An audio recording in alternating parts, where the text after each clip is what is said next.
Ya, ternyata pendukung Anies sangat khawatir. Ada yang bisa kerja beneran jadi gubernur. Ya, ternyata para bohir Anies khawatir kalau ada yang lebih bisa diandalkan jadi pemimpin warga Jakarta ketimbang Anies.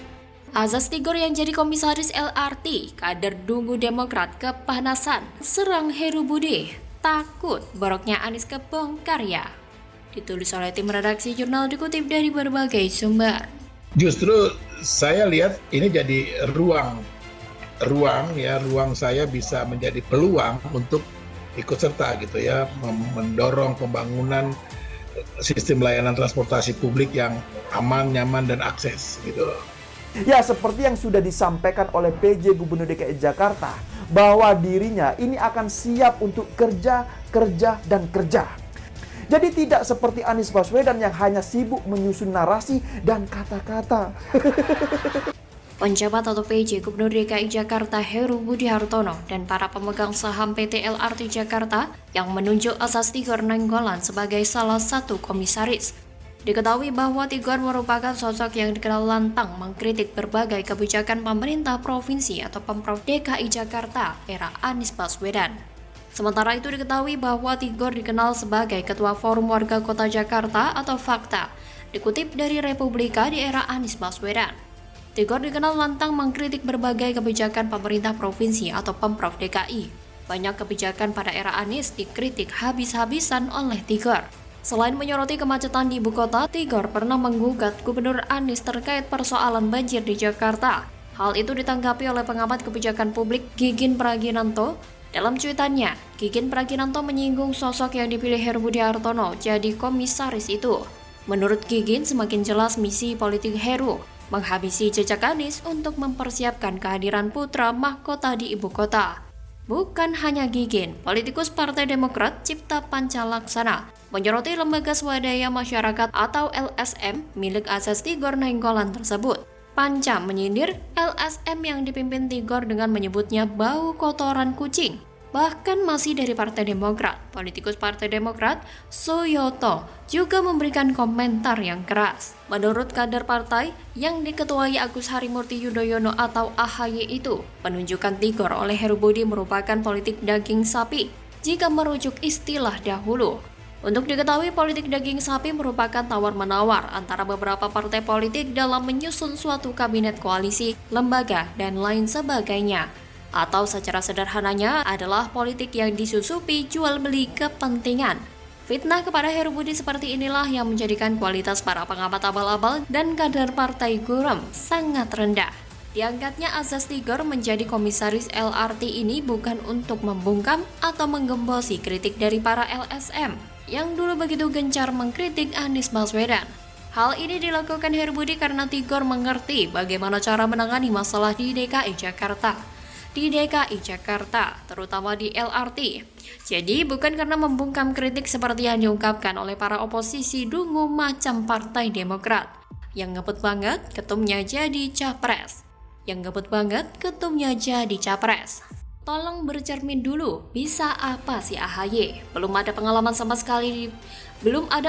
sama sekali di politik, tapi sudah kebelet jadi gubernur apalagi mau jadi presiden. Bisa-bisa makin amburadul negara ini. AHY seharusnya disuruh latihan dulu jadi ketua RT, lalu camat, dan seterusnya. Mengurus partai sendiri saja masih belum beres. Ada baiknya Demokrat juga diam saja. Tak usah banyak komentari kerjaan orang lain. Jangan banyak tingkah dengan bikin komentar tak jelas. Sekalian suruh kader-kader dungu jaga mulutnya. Jangan berhati licik dengan melempar statement busuk untuk memperkeruh situasi. Tak usah banyak tingkah. Demokrat tampaknya takut bobroknya Anies terbongkar. Makanya mereka menyerang Heru secara masif. Takut kebijakan dan wacana Anies kalah pamor sehingga Heru didesak tidak usah banyak tingkah. Justru yang banyak tingkah itu Anies. Demi pencitraan pribadi, kepentingan bersama malah terbengkalai. Demi ambisi kelompok di belakangnya, dibuatlah proyek-proyek yang tak ada manfaatnya bagi masyarakat. Disuruh kerja malah memamerkan gagasan dan kata-kata. Disuruh cari solusi malah adu debat karena tidak mau disalahkan. 5 tahun kerjaannya gonta-ganti nama dan istilah. Disuruh kerja yang benar, malah kerjakan yang lain. Kerja seenak maunya sendiri. kerja sering pakai perasaan, menabrak aturan lain. Pak Heru tak usah dengerin ocehan Demokrat yang kadang mirip anak kecil. Demokrat makin kesini makin kekanak-kanakan. Sudah hampir ambruk, masih saja banyak tingkah. Bagaimana kalau menurut Anda?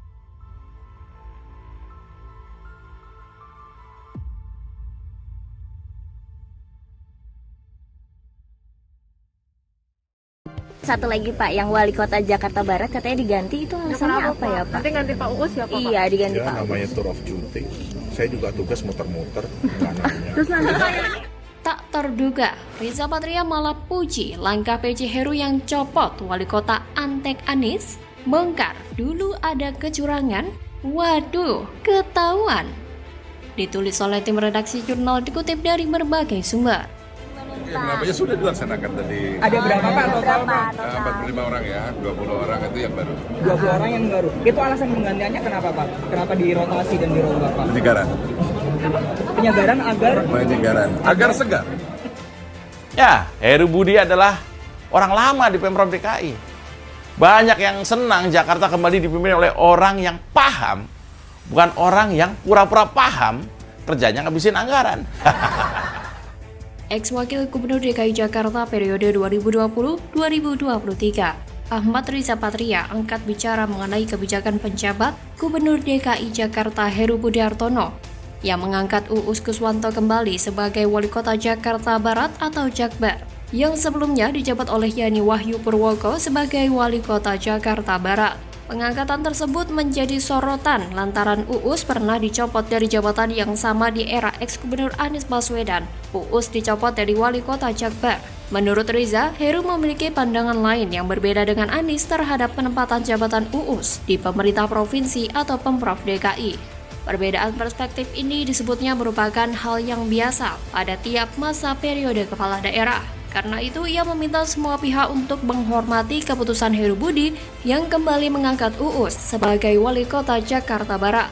Sebab banyak faktor yang membuat tiap kepala daerah mengambil kebijakan berbeda. Uus sendiri meski dicopot dan digeser jabatannya ke Asisten Sekda DKI bidang kesejahteraan rakyat atau Kesra oleh Anies. Sebenarnya Anies juga yang mengangkatnya sebagai Wali Kota Jakbar pada September 2021.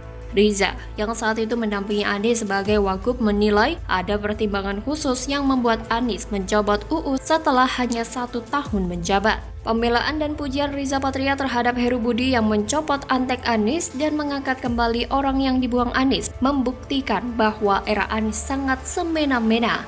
Apa yang dilakukan oleh Riza ini sebagai bukti bahwa Anies merupakan era di mana tidak mementingkan kualitas atau kinerja seseorang, tapi lebih mementingkan kepentingan semata. Banyak kepentingan yang Anies lakukan saat ia menjabat sebagai gubernur. Misalnya ketika Anies mengangkat Bima Priyasantosa sebagai Direktur Administrasi dan Keuangan, mengganti pejabat sebelumnya. Siapa Bima Priyasantosa? Dia adalah mantan Deputi Rektor Universitas Paramadina tahun 2007. Deputinya Anies sendiri ketika Anies jadi rektor di sana. Sementara itu, dalam perombakan ini, Anies juga mengganti badan pengawas, Kimi Subiantoro sebagai Ketua Dewan Pengawas, Nurdin Sobari sebagai Sekretaris Badan Pengawas, dan Taridi Kasmirido sebagai anggota Badan Pengawas Sumber. Saya memang tidak mencari info soal badan pengawas ini. Bisa jadi di antara mereka juga ada temannya Anies. Bisa juga enggak. Yang pasti di jajaran direksi sudah ada satu, tentunya sebagai Direktur Administrasi dan Keuangan. Perannya sangat besar dalam hal pengadaan lahan. Urusan duit semua lewat dia kan? Sedangkan untuk pengisian jabatan pimpinan tinggi Pratama dilakukan secara terbuka dan kompetitif di kalangan PNS dengan memperhatikan syarat kompetensi, kualifikasi, kepangkatan, pendidikan, dan pelatihan, rekam jejak jabatan dan integritas serta persyaratan jabatan lain sesuai dengan ketentuan peraturan perundang-undangan yang dilakukan secara terbuka dan kompetitif pada tingkat nasional atau antar kabupaten atau kota dalam satu provinsi. Dalam Undang-Undang Nomor 5 Tahun 2014 tersebut diatur tata cara seleksi pengisian jabatan pimpinan tinggi di lingkungan instansi pemerintahan, dari persiapan, pelaksanaan, sampai monitoring dan evaluasi. Jelas, ada aturan untuk mengangkat pejabat. Jadi tidak bisa hanya berdasarkan kedekatan atau rasa suka, tidak suka, atau cocok, tidak cocok dengan kepala daerah saja. Meskipun tersiar kabar saat menjabat rektor dan Mendikbud dulu, Anies diindikasikan mengangkat orang-orang terdekatnya. Tetapi, saya berharap kelak saat menjadi gubernur, Anies akan mengangkat pejabat yang membantunya sesuai dengan regulasi yang ada. Bagaimana kalau menurut Anda?